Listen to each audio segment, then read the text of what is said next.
Jason disguised himself as a Special Forces soldier and quietly infiltrated the military training camp. While the other soldiers were completely off guard, he secretly pulled a vial from his sleeve and slipped it into his assassination target's coffee cup. Just then, the instructor suddenly ordered everyone to assemble.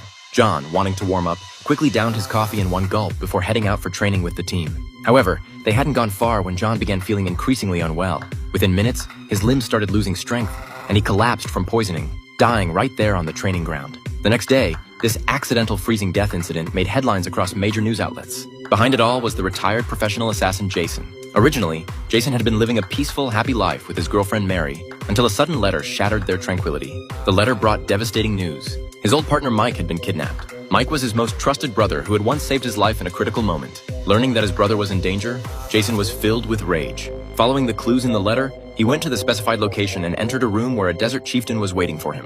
The chieftain claimed to be a KFC owner and said that 3 of his sons had been murdered, with only the youngest still alive.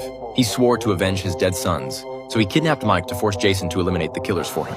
The targets were 2 Air Force Special Team members. To avoid suspicion, the chieftain demanded that the assassinations be disguised as accidents. Upon completion, he would not only release Mike, but also pay Jason $3 as compensation. To save his brother, Jason had no choice but to agree, though he demanded to see Mike first. The chieftain nodded in agreement and had someone take him to the cell.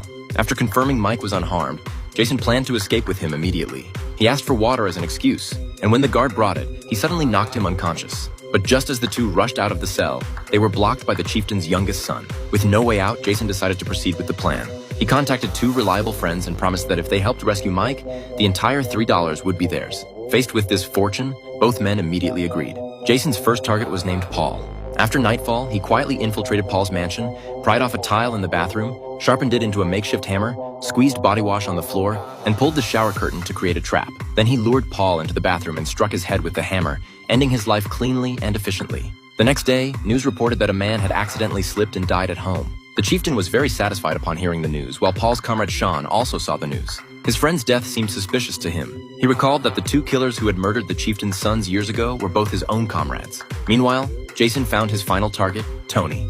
After retiring, Tony had been unable to find suitable work, which made him irritable and prone to conflicts over minor issues. Just as Jason was preparing to strike, Sean suddenly appeared.